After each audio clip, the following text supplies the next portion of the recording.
আসসালামু আলাইকুম এভরিওয়ান, কেমন আছেন সবাই? আশা করি সবাই ভালো আছেন। আমি কানন আছি আপনাদের সাথে। আজকে আমি ঢাকা কমলাপুর থেকে জামালপুরের ট্রেন জার্নি করতে যাচ্ছি। আর এই পুরো জার্নির এক্সপিরিয়েন্সটা আপনাদের সাথে শেয়ার করব। আপনারা যদি এই রুটে ভ্রমণ করতে চান তাহলে এই ভিডিওটি পুরোটা দেখতে পারেন। জার্নি এবং খরচ, সময় এবং অনেক দরকারি টিপস এই ভিডিওতে থাকছে। তো আমরা এখন চলে আসছি Kamalapur railway station. Kamalapur railway স্টেশনের মেন গেটে এন্ট্রি নিচ্ছি, যেখানে আপনার হাতের বাম পাশে দেখতে পাবেন যে একটি এলইডি স্ক্রিন আছে। এই স্ক্রিনে আপনার ট্রেনের শিডিউল টাইমটি দেখতে পাবেন যে কত মিনিটে আপনার ট্রেনটি ছাড়ছে প্ল্যাটফর্ম থেকে এবং কোন প্ল্যাটফর্মে আপনার ট্রেনটি আছে। তো আমরা দেখে নিলাম আমাদের ট্রেন হচ্ছে 7:30 4 নম্বর প্ল্যাটফর্ম থেকে আমাদের ট্রেনটি ছাড়বে। তো এর মধ্যে আপনাদের কিছু কথা বলে নিই।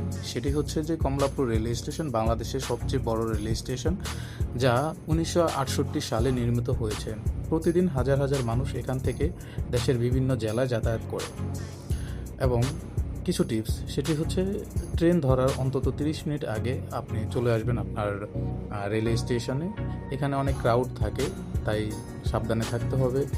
টিকিট আগে থেকে রেডি রাখুন, কারণ আপনার গেটে টিকিট দেখতে চাইতে পারে।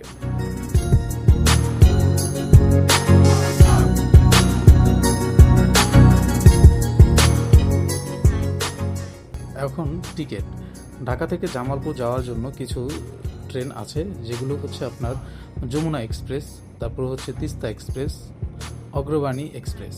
ভাড়া অ্যাপ্রক্সিমেটলি সাধারণত আপনার 200 থেকে 250 টাকা হয়ে থাকে, এবং এসিতে হচ্ছে আপনার 300 থেকে 350 পর্যন্ত হয়ে থাকে।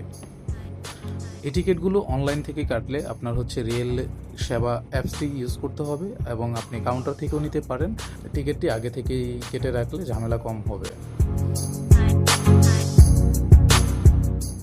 আমি আমার প্ল্যাটফর্মে চলে আসছি। এখন আমি ট্রেনে উঠবো, এবং আমার যে সিট কাটা আছে বা টিকিট আছে, সেই টিকিটে আমার সিট নাম্বার দেওয়া আছে। আমি সিট নাম্বার অনুযায়ী আমার সিটে আমি বসে পড়ব। এবং আজকে দেখা যাচ্ছে যে ট্রেনে অনেক লোকজন, অনেক ক্রাউড দেখা যাচ্ছে। এখানে অনেক মানুষ বাড়িতে যাচ্ছে বা হয়তো ঘুরতে যাচ্ছে। তবে এখানে হয়তো বা ট্রেনের মধ্যে অনেক লোক দাঁড়িয়েও থাকবে। তো দেখা যাক যে কি হয়, এখন পর্যন্ত বলা যাচ্ছে না। সবাই যার যার সিটেই বসে আছে। তো আমাদের সিটে হচ্ছে লোক বসেছিল, তো তাদেরকে বলার পরে তারা উঠে পড়েছে যে ভাই ওকে ফাইন। তো এখন আমাদের হচ্ছে ট্রেনটি ছেড়ে দিয়েছে, আমরা প্ল্যাটফর্ম ছেড়ে যাচ্ছি। তো জার্নি শুরু হচ্ছে আমাদের।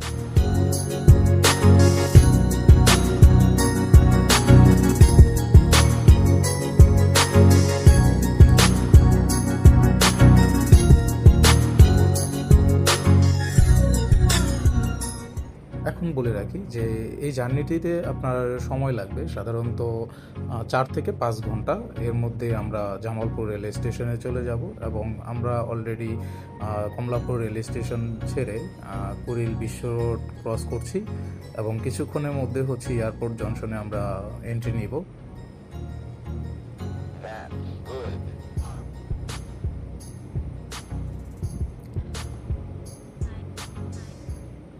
এবং আপনাদের জার্নি টাইমে হচ্ছে আপনারা সাথে কিছু হালকা খাবার রাখুন, নিজের জিনিসপত্র নিজে নিরাপদে রাখুন।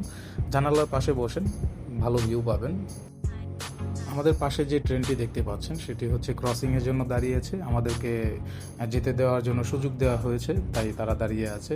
তো এই বাংলাদেশে হচ্ছে ওয়ান লেন ট্রেন রোড হওয়ার কারণে সেই ক্ষেত্রে হচ্ছে অনেক সময় ক্রসিংয়ের জন্য দাঁড়াতে হয়। এর মধ্যে আমরা দেখতে দেখতে চলে আসছি গফরগাঁও রেলওয়ে স্টেশন। এখানে হচ্ছে থামবে, এবং এখানে 2 মিনিটের জন্য ট্রেন থামবে। 2 মিনিটের মধ্যে যাত্রী নামবে এবং যাত্রী উঠবে, কারণ হচ্ছে এই উত্তরের জনপদটি হচ্ছে ট্রেনের সুবিধাটাই বেশি নেয় তারা, কারণ হচ্ছে বাসের থেকে ট্রেনের জার্নিটা খুব সহজ তাদের জন্য। তাই বলে এই যে মানুষগুলো দেখতেছেন তারা হচ্ছে যে ট্রেনের টিকিট পেয়েছে, বাট হচ্ছে যে আপনার সিট পায়নি। স্ট্যান্ডিং টিকিট কেটে তারা হচ্ছে এক জায়গা থেকে আরেক জায়গায় ভ্রমণ করতেছে। আর তারই সাথে বলতে হবে যে উত্তরের জনপদে এই যে সবুজ শ্যামল যে ধান ক্ষেত, তারপরে হচ্ছে কিছু পরপর বাড়ি, এই জিনিসগুলো দেখে আসলে আপনার খুব ভালো লাগবে বা আপনি এনজয় করতে পারবেন এই জিনিসগুলো। আজকের ওয়েদারটা অনেক সুন্দর ছিল, তাই আমরা অনেক সুন্দরভাবেই জার্নিটা উপভোগ করেছি এবং খুবই ভালো লেগেছে। মাঝখানে ধান খেতে সেচ পানি দিচ্ছে, তো সব কিছু দেখে মনোমুগ্ধকর একটি পরিবেশ এবং ভিউগুলো অনেক সুন্দর ছিল দেখার মতো। তো আপনারাও এই রুটে জার্নি করলে এই ভিউগুলো দেখতে পাবেন। তো আমরা দেখতে দেখতে জামালপুর মেলেন্দহ স্টেশনে আমরা চলে আসছি। তো এখন আমরা স্টেশন থেকে বের হওয়ার সময় হয়তোবা আমাদের টিকিটটা চেক করতে চাইতে পারে। তো সেই ক্ষেত্রে হচ্ছে আপনার টিকিটটি আপনি সাথে রাখবেন এবং চাওয়া মাত্র আপনি টিকিটটি শো করবেন।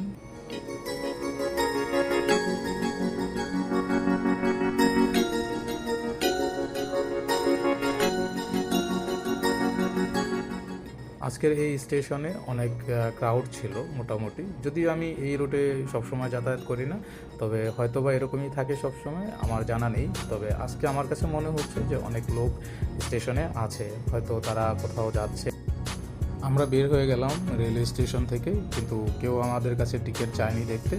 তো আমরা বের হয়ে ফার্স্টেই দেখলাম যে এখানে কি অবস্থা। এখন আমরা যে আমাদের গন্তব্য, সেই গন্তব্যে যাওয়ার জন্য হয়তো অটোরিকশা বা যে কোনো একটি যানবাহন আমাদেরকে নিতে হবে। তো ফার্স্টেই ভাবলাম যেহেতু মেলেন্দহ আসছি, সেক্ষেত্রে আমরা হচ্ছে গরুর দুধের চা পাওয়া যায় এখানে, ফার্স্টেই চা খেয়ে নিব, তারপরে হচ্ছে আমরা যেখানে যাওয়া সেখানে চলে যাব। বাট আমাদেরকে রিসিভ করার কথা, সে আসছে কিনা তাকে কল করতে হবে, দেন আমরা আমাদের গন্তব্যে যাব। তো এই দোকানটি ভালো লেগেছে ফার্স্টে রোডের সাইডে। তো ওনাকে বললাম যে ভাই আমাদেরকে চা দেন। তো চাটা ভালো ছিল এখানে।